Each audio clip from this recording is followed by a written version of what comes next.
ஆண்டவராகிய இயேசு கிறிஸ்துவின் ஈடு இணையற்ற நாமத்திலே இந்திய மிஷனரி சங்கத்தின் சார்பாக இந்த வீடியோவை பார்ப்பவர்களுக்கு நன்றியை நாங்கள் தெரிவித்துக் கொள்கிறோம். இந்த ஒரு இயற்கை மிகுந்த சூழ்நிலையில் ஆண்டுடைய நாமத்தை மகிமைப்படுத்துவது, ஆண்டுடைய வார்த்தைகளை பகிர்ந்து கொள்வது ரொம்ப சந்தோஷம். இன்றைக்கி கூட நம்ம ஒரு சுருக்கமாக ஒரே ஒரு தியானத்தை மட்டும் நம்ம பார்க்கலாம். இந்த நாட்களில் விசேஷமாக லெந்து என்னும் இந்த சிறப்பு நாட்களை நம்ம ஆசரித்து கொண்டு இருக்கிறோம். அதாவது இன்றைக்கி சிலுவை சுமக்கும் சீஷனுடைய குணங்கள் வேதத்தில் அதிகமாக இருக்குது. அதில் ஒரே ஒரு காரியத்தை மட்டும் முதல்ல நம்ம பார்க்கலாம். யோவான் எழுதின நற்செய்தி நூல் 13ஆம் அதிகாரம் 35ஆம் வசனத்தில் என்ன போட்டிருக்கு அப்படின்னா, நீங்கள் ஒருவரில் ஒருவர் அன்பு கூறுவதனால் எல்லாரும் என்னுடைய சீடர்கள் என்று மற்றவர்கள் அறிந்து கொள்வார்கள் அப்படின்னு இருக்குது. ஒருவரில் ஒருவர் நாம் அன்புள்ளவர்களாக இருக்க வேண்டும் என்று வேதம் நமக்கு கற்றுக் கொடுக்கிறது. இன்னைக்கு ப்ராக்டிக்கலாக நம்ம பார்த்தோம் அப்படின்னா அந்த அன்பு குறைவுபட்டு காணப்படுகிறது. இன்னைக்கு வாலிபர்களிடையே, பெரியவர்களிடையே ஒரு சகிப்புத்தன்மை இல்லாத ஒரு சூழ்நிலை நம்ம கிறிஸ்தவத்திலையும் நம்ம பார்த்து கொண்டு இருக்கிறோம். ஆனால் ஆண்டவர் சொல்லுகிற காரியம் நம்ம ஒருவரில் ஒருவர் அன்புள்ளவர்களாக இருக்க வேண்டும் என்று ஆண்டவர் அதிகமாக இந்த நாட்களிலே எதிர்பார்த்து கொண்டு இருக்கின்றார். சில வேதத்தில் சொல்லப்பட்டு இருக்கிறது, இயேசுவை பார்க்கும் பொழுது அவர் தான் நமக்கு முழு மாதிரி. அதாவது அவர் என்ன செஞ்சார்னா, யோவான் 14ஆம் அதிகாரம் 31ஆம் வசனத்தில் அவர் பிதாவினிடத்தில் அன்பு கூர்ந்தார் அப்படின்னு வேதம் போட்டிருக்கு. பிதாவினிடத்தில் அன்பு கூர்ந்தார். இப்போ நமக்கு முதல் மாதிரி, முன்மாதிரி யார் அப்படின்னா இயேசு கிறிஸ்து தான். அவரை நம்மளை நேசித்து அவர் ஒரு மாதிரியை வைத்து விட்டு போயிருக்கிறார். பிதாவினிடத்தில் அன்பு கூறுகிறேன், அதே போல் நீங்களும் அன்பு செலுத்துங்கள். இப்போ நம்முடைய வாழ்க்கையில், இந்த கிறிஸ்தவ வாழ்க்கையில் ஆண்டவரை ஏற்றுக்கொண்டு இருக்கிறோம். பரிசுத்த வேதாகமத்தை நம்முடைய கரத்தில் ஆண்டவர் கொடுத்திருக்கிறார்.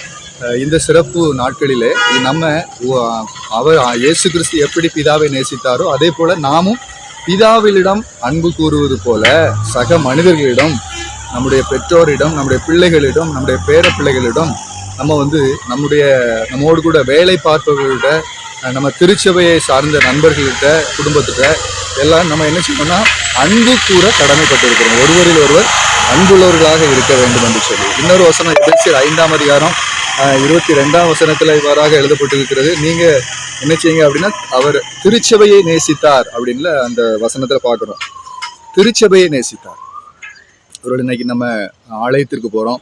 சரியான இப்போ 8:30க்கு ஆலயம் சர்வீஸ் ஆரம்பிக்குன்னா நம்ம எத்தனை மணிக்கு போகிறோம்? 8:30க்கு அங்கே உள்ளே இருக்கிறோமா? இப்போ இதெல்லாம் ஆண்டவர் நம்மகிட்ட எதிர்பார்க்கிறார். திருச்சபையில் நாம் அன்பு கூறுகிறோம் என்று சொன்னால் சரியான நேரத்துக்கு நாம் ஆலயத்திற்கு செல்ல வேண்டும். அங்குள்ள சக விசுவாசிகளை நாம் நேசிக்க வேண்டும். ஒருவர் மேல் ஒருவர் அன்பு செலுத்த வேண்டும். அதுதான் ஆண்டவர் நம்மகிட்ட எதிர்பார்க்கிறார் திருச்சபையை நேசிக்கும் போது. இப்போ திருச்சபைக்கு நேசிக்கிறோம் அப்படின்னா திருச்சபையில் உள்ள தேவைகளை யார் சந்திக்கணும்? நம்ம தான் சந்திக்கணும். அதனுடைய காரியங்களை ஒரு அறிவிப்பாக அவங்க வாசிப்பாங்க. என்னென்ன தேவைகள்லாம் திருச்சபையில் இருக்குது, நீங்கள் கொடுக்க முன்வாருங்கள் என்று சொல்லும் பொழுது, அப்போ அதற்கு நம்ம திருச்சபையின் மக்களாக நாம் தான் அதற்கு ஸ்டெப் எடுத்து அதனுடைய தேவைகளை சந்திக்க வேண்டும். இவனமாக எல்லா காரியத்தையும் நம்ம செயல்படும் பொழுது ஆண்டவர் நம்மை ஆசீர்வதிக்கிற தேவனாக இருக்கின்றார். இன்னும் யோவான் 4ஆம் அதிகாரத்தில் நம்ம எல்லாருக்கும் தெரிஞ்ச ஒரு சம்பவம் தான். அவர் பாவியான ஒரு ஸ்திரியை அவர் நேசித்தார் என்று பார்க்கிறோம். பாவியான ஸ்திரியை ஆண்டவர் நேசிக்கிறார். ஒரு பாவியான ஸ்திரியை அவர் தேடி போறார். ஒரு ஆத்மா தான், ஆனால் அவர் தேடி போறத நம்ம பார்க்கிறோம். அப்போ அதே போல தான் ஒருவேளை இன்னைக்கு நம்ம உடன் பிறந்தவர்களாக இருக்கலாம், நம்முடைய பெற்றோராக இருக்கலாம், நம்முடைய பிள்ளைகளாக இருக்கலாம், எல்லாருமே தவறு செய்கிறவர்கள் தான். யாருமே 100% பரிசுத்தவான்கள் கிடையாது, பரிசுத்தவாட்டிகள் கிடையாது. ஆனால் ஆண்டவர் நம்மகிட்ட எதிர்பார்க்கிறது நம்ம பிறருடைய குற்றங்களை மன்னிக்க வேண்டும், பாவிகளை நேசிக்க வேண்டும், அவர்களிடத்தில் பரிவு காட்ட வேண்டும். நம்ம ஒருவேளை கிறிஸ்தவங்களாக இருப்போம், ஊழியக்காரங்களாக இருக்கிறோம், விசுவாசிகளாக இருக்கிறோம், சீஷர்களாக இருக்கிறோம். அப்போ அந்த சீஷத்துவத்தின் தன்மையை நம்ம பிரதிபலிக்க வேண்டும்.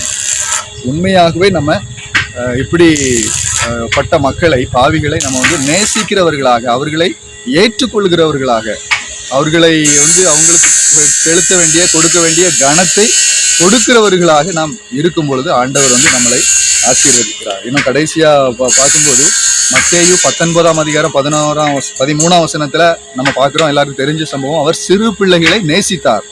சிறு பிள்ளைகளை அவர் நேசித்தார்.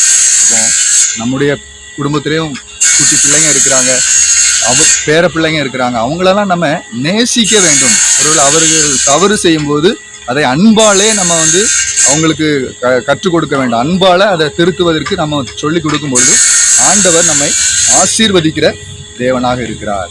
இப்போ நம்ம சீஷனுடைய ஒரே ஒரு குணத்தை தான் நம்ம பார்த்தோம்.